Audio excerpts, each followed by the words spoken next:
Emmy Neal, your teen librarian. Today we are going to be baking quarantine loaves, which is a hobby I've picked up exclusively since we've closed the library. I am going to give us just a few minutes to see if anybody else comes in and joins us.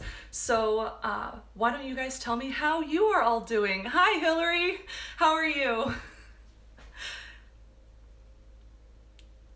Hi, Joy. Oh, good. We have people. I'm not alone. Thank you guys for popping in. Today we are already charging our phone. We learned from last Wednesday, and you guys are currently mounted with a combination of rubber bands and hope. So if I do lose you, if you do fall, I promise I will come back for you. Today we are making no-knead artisanal bread loaves, which is a recipe that is on the back of every single bag of flour I have ever bought. It is also something that I didn't know how to make until 2 weeks ago. Since we started sheltering at home, I've made, I want to say like 11 loaves of this bread. So everything I know about bread making comes from the back of the flour bag and watching 4 seasons of the Great British Baking Show. So today's either going to go really, really well, or it's going to be incredibly difficult. We've never done this before. I've certainly never baked in front of people before, so bear with me. I will also say if you guys have any questions, please feel free to type them in. I will try to answer them if I can, and if not, I will have time at the end where I answer any questions you guys want. So we are baking this in a Dutch oven. That's our very first step. If you don't have a Dutch oven, I'm sorry. You will have to turn to the internet to find out how you can bake your bread. And we're first, before I even go through all of our ingredients, going to preheat our oven to 450 degrees. And we're going to put the Dutch oven inside. Too far. So the Dutch oven is going to get really hot. Ideally, we would put the Dutch oven in for like 30 minutes. We're going to put this one in for however long this video ends up being, so that at the end I do have a loaf of bread in the oven. Should be fun. So you need a Dutch oven, you need an actual oven, you need 1.5 cups of warm water. We say warm, we mean like lukewarm. If it gets hotter than 140 degrees, the yeast won't rise. It will be too hot, it'll kill the yeast. We also need 2 teaspoons of salt. We need 3 cups of flour. We need 1 teaspoon of yeast, either active dry or instant yeast. It actually doesn't matter. It just depends on how fast you want your bread to rise. We're using quick rise. I'm sorry, we're a little overexposed because we have a window right behind you guys. Nothing I can do about the fact we actually have good weather. We're using quick rise both because it's already 2 o'clock in the afternoon and I want to bake this before midnight, and also because it is the package I currently have open, which is very important. So, and then we will need this to make sure that we scrape the cup off so it's the right height, and you'll need a rubber spatula.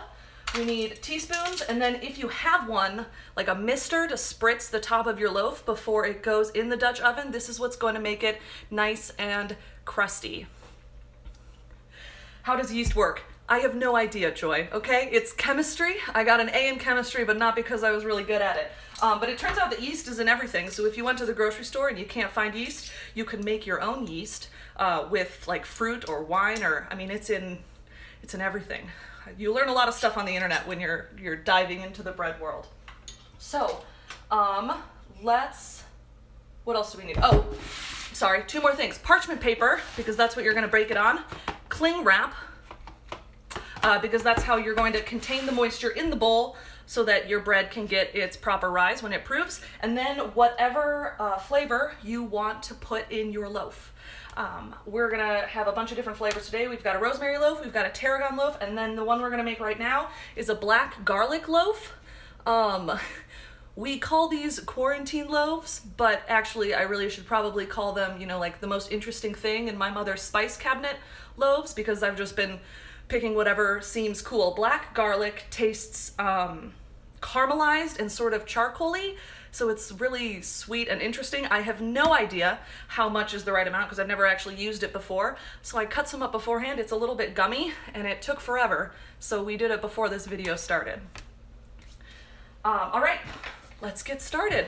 We're doing 3 cups of flour. Cups, scrapey thing. Yeah, when I was trying to figure out the best way to script this video, I came to the conclusion that we need to name things that we use in the kitchen something other than spatula. It seems like everything we use in the kitchen is called a spatula, and I don't know why.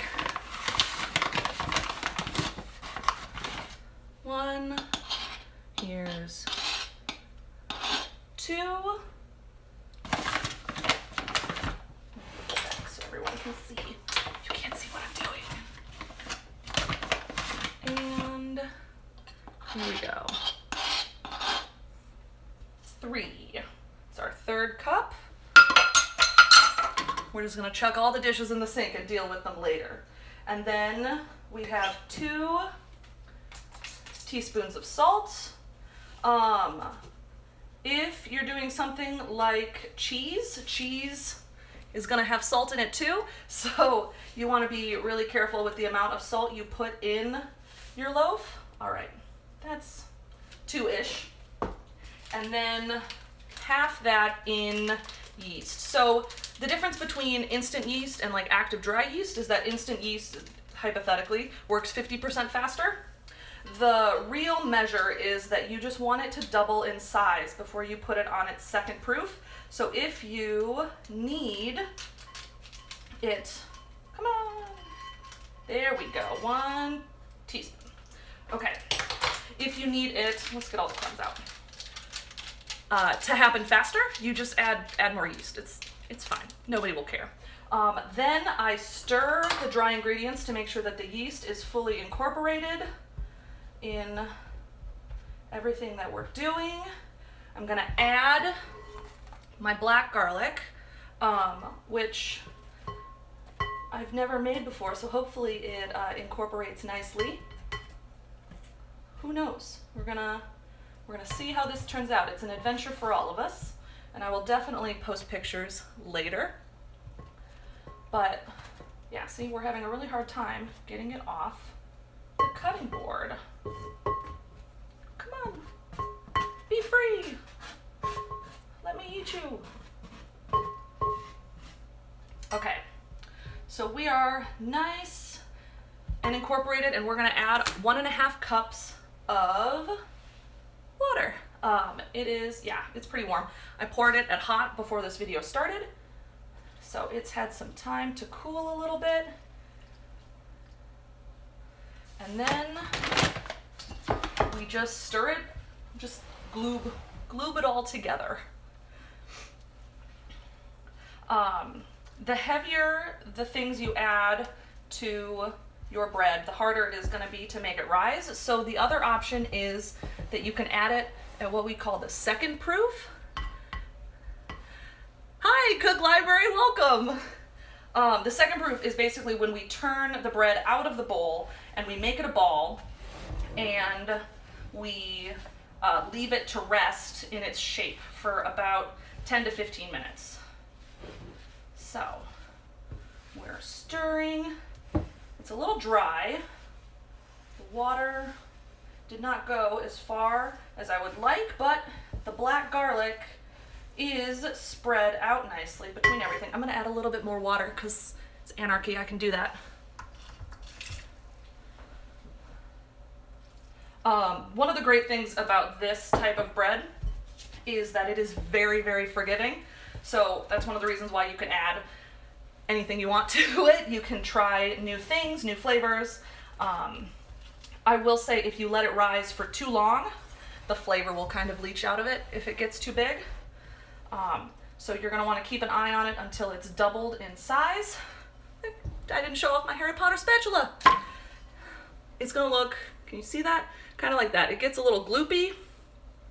And then we're gonna cover it in cling wrap. So, if you don't have cling wrap, if you use something else, basically you just want it nice and tight. Watertight is best, but it doesn't have to be. If you wanted to like do cloth with a rubber band around it and put it in your oven on the proof setting, you could do that. I've never actually used the proof setting on my oven, but I have used the oven to prove overnight because my house is really cold. So the length of time you use to prove is going to depend wildly on the conditions that your bowl is kept in. The warmer your house is, the better your proof is going to be. So if you, like me, sleep in a house that's like 66 degrees, you're gonna want to just keep your oven off and leave your beautiful bowl of dough in the oven, just letting it rest there. And then when you come in the morning, yay, it should have doubled in size.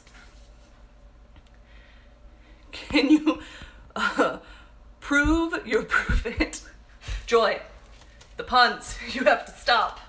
Okay, I'm going to set my bowl aside because I actually made another roll this morning, this batch of dough. So we'll call our first batch Percy, and this is going to be Charlie. This is our tarragon loaf. I'm sorry, we're like a little overexposed here. I don't know how to fix it.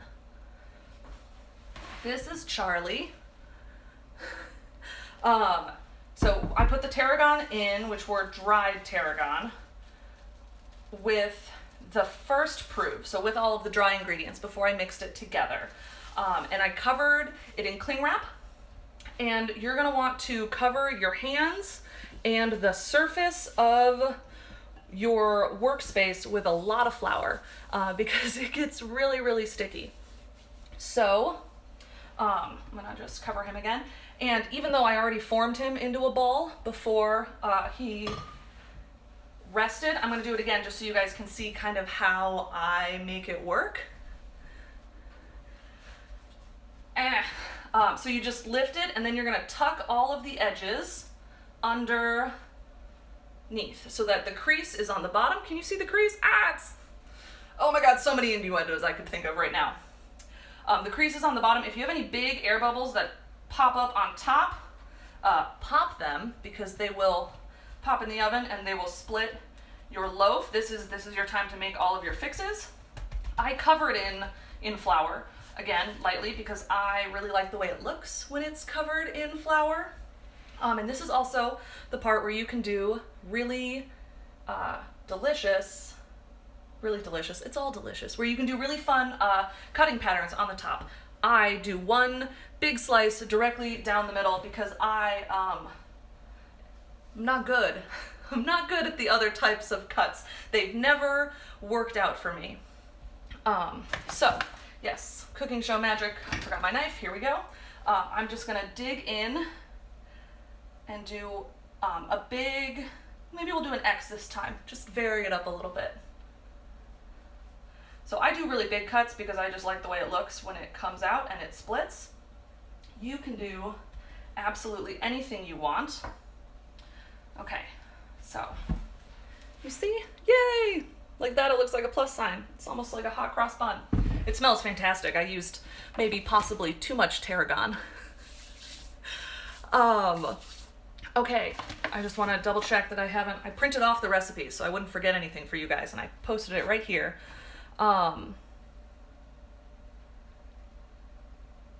Yeah, no, that's it. Let's check. Okay, I've got like 30 more degrees before my oven is ready for me to tuck the flour into the Dutch oven.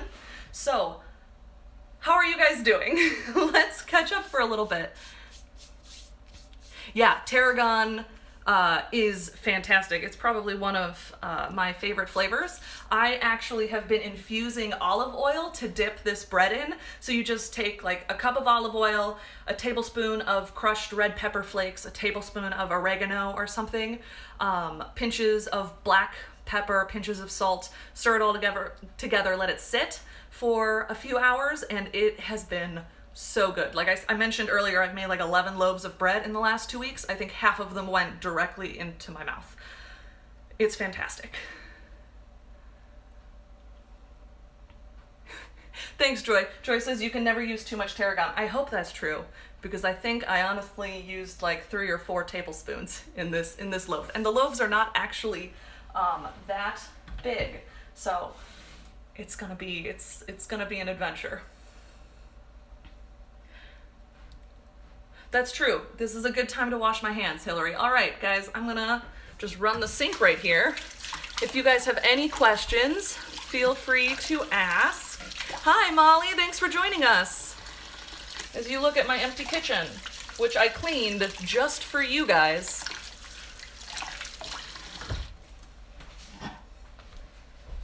Yes, hand washed.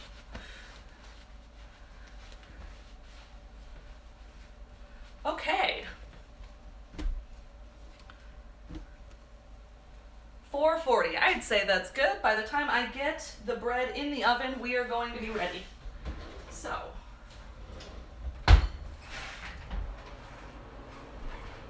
Oh, it's so hot. So hot. Okay. So, you have a really hot Dutch oven. Hypothetically, it's been sitting in your hot oven for longer than this has, but we are all good. Now, when you get a really crusty loaf from the grocery store, those are baked in steam-injected ovens. Hypothetically, that's what, the Great British Baking Show has taught me. So what I like to do is take my water spritzer and put water in the bottom of my Dutch oven so that the bread rests on top of the water when it's in its parchment paper. So we are going to tear off a long strip. The instructions on the back of the flour bag say to tear off a square. When you tear off a square, you can't use the parchment paper to lift the bread out of the Dutch oven when it's over. So I like to make it a really long piece. I don't know if that's better or worse. There it is. It's 450 now. I'm going to lift my beautiful, beautiful circle of bread, which we're going to name Charlie. This is the Charlie loaf. Put him on his parchment paper bed, and we're just going to plop him in here, at which point I spritz him again, because as I said, the spritzing is where it gets crusty. So that was probably too much water, but it doesn't really matter. As I mentioned before, it's forgiving. We're going to put the lid on. Sorry guys, that was really loud. The lid goes back on our Dutch oven loaf, and we put the whole thing in the oven for 30 minutes.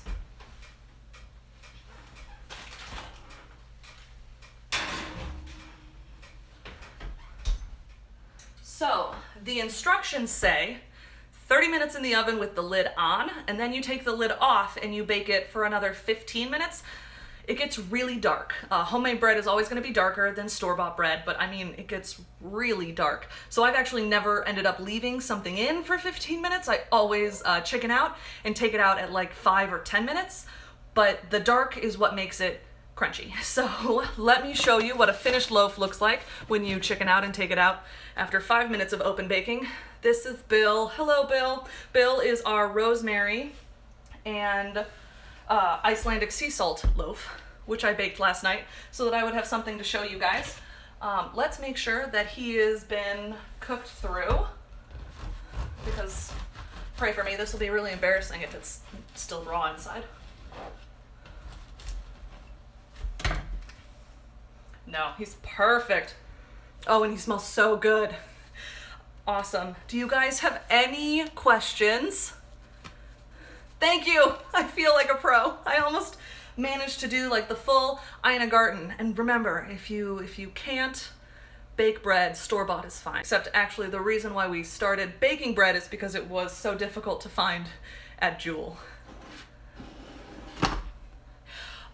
Listen, Joy, I understand it's a patriarchal nomenclature, but I named them all after Weasleys, and I only managed to make 3 loaves and not 7. So, Ginny will have to come at a later time. Fantastic. Okay, this recipe is going to be posted later, hopefully with you know, a fabulous picture of how these loaves turned out, both here and possibly on Facebook. I don't know, I'm not in charge. We can see what Joy says. But if you guys have anything you want to see on Instagram, if you guys have any skills you want to take a video of and send to us to feature, we would love that. We want to know how you guys are doing. Next week, I will see you guys for... I'm not entirely sure. I will figure it out before next week. But if you guys have something you want to see or some craft that you think would be fun to watch me struggle through on camera, by all means, respond to one of our posts. And if you guys have taken up any quarantine-specific hobbies, please let us know. I did not say I was tasting each loaf, but I didn't want to rub it in your faces that I have bread and you don't.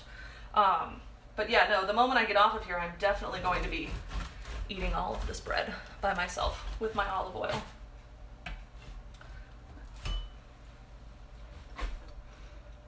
It's delicious. Thanks, guys.